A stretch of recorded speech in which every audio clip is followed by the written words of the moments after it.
Hi, I'm Cornelius, and welcome back to My Best Friend Jesus. Today, I wanted to share with you a testimony of how I accepted my call to the ministry publicly. I was 28 years old, and one night I had a dream. And in this dream, the thing I remember about the dream was I remember seeing a stand about 4 feet tall, around large table stand. But on top of this stand was a motorcycle, a real full-size motorcycle. And right next to the motorcycle was a small 12-inch TV, which was on. And that's all I remember about the dream. I didn't really pay attention to it, or it really didn't mean anything to me. But it becomes a key, important part in this story.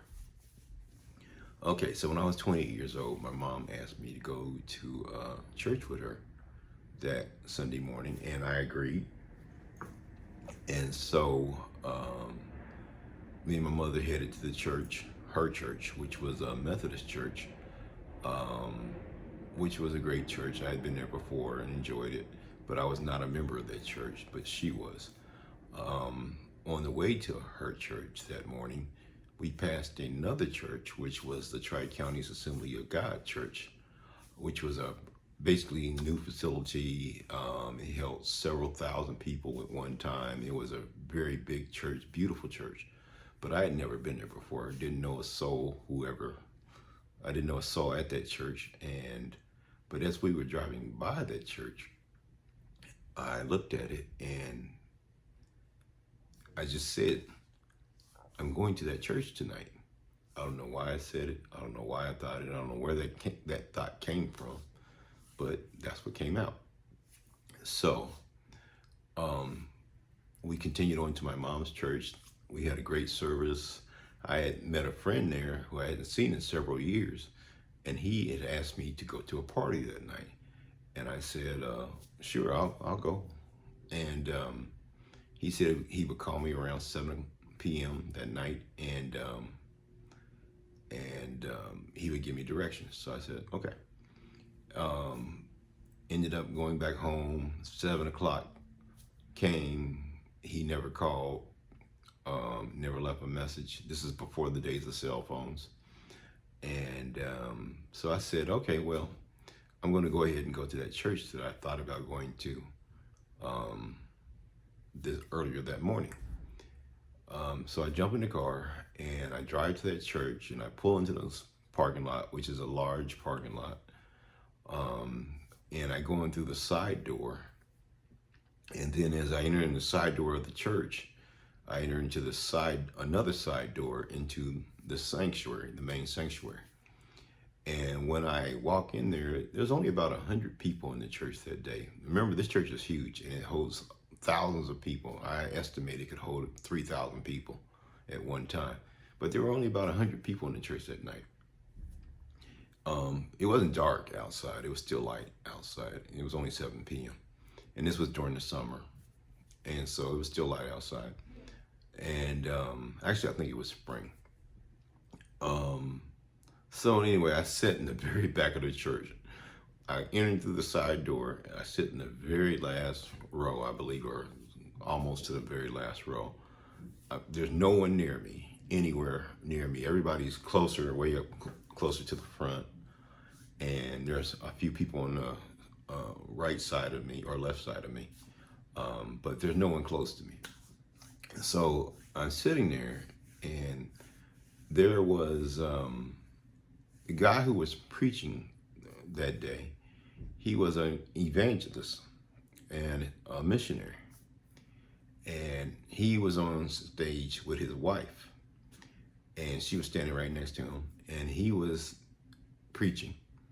And he was preaching about doing your service for God, doing your purpose, fulfilling your purpose in God, and spending your life doing whatever God wants you to do with it, and finding out what that is, and then executing that. And so at that time, I was just in the music business and really wasn't thinking about anything but continuing my career in the music business. So anyway, he said what struck me was that he said ever since he can remember, when he was 4, 5, 6, 7, 8 years old, he always wanted to be a missionary. And he said that he knew that one day he would be a missionary. And he said his first job was being a paper boy. And he said as a paper boy, all the money he raised or earned on his paper route, he gave all that money to the missionaries at his church. And because he was planting seeds at that time, because he knew he was going to be a missionary. And I thought that was amazing. I was like, wow, this young guy, 20 years old. I mean, well, at that time he was 12 years old, I think he said, when he had his first paper route. He was so dedicated to the ideal of becoming a missionary that all the money he earned, he gave it to the missionaries. And that really blew my mind. And another thing that caught me was he was 28 years old and I was 28 years old at the time. And I also had a paper route when I was young, so I know what it was like to have a paper route. So anyway, he was very eloquent in his speech, and you could tell that he was very sincere. And his wife said a few words, and it was very moving service. And then he said, okay, if you know that you have a call from God on your life, and you know that God's calling you into the ministry, then I want you to come forward in front of the church, come down to the front of the church, and we'll pray for you to accept your call to the ministry.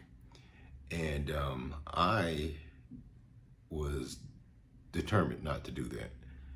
I knew God was calling me, but still I was like, I really don't want to do that. I want to do what I want to do, which is continue my music career. And so he started calling out ages, and he said, if you are between the ages of 16 to 18, I want you to come forward, come on down to the front of the church, and we're going to pray for you to accept your call to the ministry. And so a couple young people stood up and walked down to the front of the church. Now this is a long way to the front of the church, to the front stage of the church. I mean, because like I said, this church is huge, and it was a long walk to the front. And so then he said, if you're from the ages of 18 to 20, I want you to come forward and we're going to pray for you. And then he said 20 to 22, I want you to come forward. And so I'm 28 years old, and I'm thinking, okay, he's not going to call my age. I don't care what he's not, I'm 28 years old. I'm way older than a 16-year-old. And he's not going to come all the way up to my age, which is 28.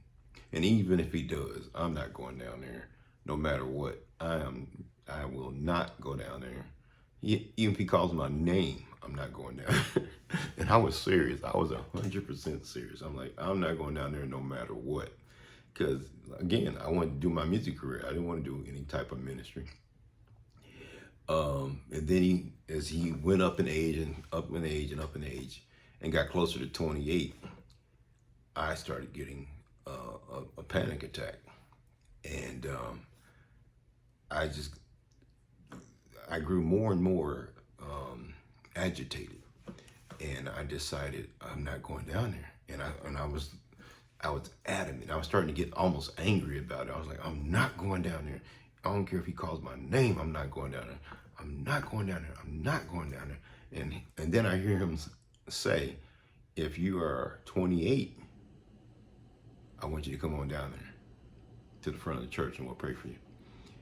And I heard him say 28, and I pounded my fist on the seats, and I said, I'm not going down there. And the weirdest thing happened, which to this very day, I cannot explain, and I don't know how this happened. Every time I think about it, I'm in shock. As I pound my fist down on the seat, I say, I'm not going down there. I'm not going down. I'm not going down there. The next thing I know, I'm halfway down the aisle. Now you have to remember, I'm in the very back of the church. It's a long way to the front of the church. I mean, a long way. I'm halfway down the aisle, and I don't know how I got there. I don't know. I do not remember taking one step. I don't remember standing up. I don't remember walking down the aisle halfway. I'm halfway to the front. And I'm like, oh, and I look around and I realize that I'm halfway to the front. And I start to panic. I'm like, and I say to myself, actually I said this out loud. I said, how did I get here? I was dumbfounded. I was shocked that I was halfway down the church. I mean, halfway down the aisle towards the front. And I don't remember even getting out my seat or even standing up. And I was determined not to go down to the front of the church. So anyway, I felt like I wanted to cry. I was so panicked. I felt like I wanted to cry. But I thought, okay, I don't know a soul in this church. I don't want to cry. I'm a grown man, and I am, I'm by myself. And so I'm going to go ahead and continue this walk down to the front of the church. And that's what I did. So I continued and walked down to the front of the church and stood right in front of the stage with about 20 other people. And right next to me was a young boy. He was 16 years old. And come to find out, he was the pastor's son. And he accepted his call to the ministry that day. And so then the missionary said, I want everybody in the whole church to come down, and we're going to lay hands on everybody standing at the front of the church. So again, about 100 people in the church, and about 80 people came down and laid hands on about the 20 of us who were accepting our call. And then he led a prayer, and all that fear just disappeared. It just fell off of me. All my anxiety fell off of me, and I was fine. And so when the prayer ended, I felt great. And I don't even know what I was determined to stop. I don't know why I was so agitated. I don't know what was going on, but whatever that was went away. And so I walked up to one of the assistant pastors on the stage, up on stage, and I said, I would like to get some information about the missionaries' work that they do, and how could I get some information about that? And he said, well, if you turn around and go to through the big main doors into the foyer, he said there's some tables out there with pamphlets and information about what the missionaries do. I said, okay, great. So I take the long walk up to the main foyer doors, and the doors were closed, and I pushed them open. And when I pushed the doors open, right in the middle of the foyer, which is a large area, right in the middle was a stand about 4 feet tall with a motorcycle, a full-size motorcycle, a real motorcycle on top of the stand, with a little 12-inch TV right next to it, which was on. And my mouth dropped open. My eyes got big, my mouth dropped open, and I was dumbfounded because I remembered the dream that I had months and months earlier. And I was so astonished to see a motorcycle in the foyer of a church that I rushed over to another assistant pastor there. And I walked up to him, I rushed up to him, and I said, what is that motorcycle doing in the middle of that church? Why is that motorcycle in the middle of this church sitting on that stand? Why is that there? I said, just like that.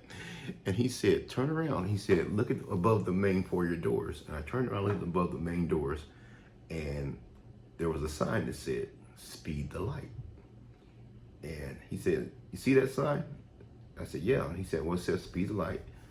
And he said, well, Speed the Light is a children's ministry, and it's missionary week at the church. For the Assemblies of God each year, they have missionary week. And this was missionary week, and Speed the Light is a children's ministry where they have car washes and bake sales and things like that to raise money to give to the missionaries so they can buy transportation. Because sometimes they need a plane to get to where they need to go to. Sometimes they need a horse. Sometimes they need a motorcycle. Sometimes they need a bike. Sometimes they need a car. Whatever they need to get out into the field to reach the people that they're trying to reach. This ministry, nationwide and denomination-wide, raises money each year to buy vehicles and, like, again, whatever they need to get out to the field. And so it's missionary week, and that's why that motorcycle was on that stand in the middle of the foyer of that church, because it was Speed the Light week. And all of a sudden, it hit me. And I started looking around, and as I'm looking around, I recognized every face that was walking past me. I mean, literally every face that was walking past me. I remember what they were wearing in the dream. I remember I didn't know who they were, but I remember what the people looked like exactly. Every person that walked past me, I remember seeing. And so I stayed there for a little while and talked to some other people that were at the church. And everyone was sweet and wonderful. But I was one of the last people to leave the church. And as I'm headed towards the parking lot, I even knew what cars were going to be in the parking lot and where they would be parked. I saw it all. I mean, I remember every single car. And as I got to the parking lot, I looked around, and there it was. Every car was in the right spot, the right kind of car. And the few people who were still leaving, I saw them too. So, I saw everything. And so, one last little bit I didn't mention was the 16-year-old, the pastor's son, who was standing next to me, who also received his call that evening. I asked him, I said, so you accepted your call, what are you going to do now? And he said, I'm going to go to seminary. And I thought about going to seminary, but I didn't. And one thing led to another, and my life went on from there. But anyway, that's my testimony of how I accepted my call to the ministry. Thank you.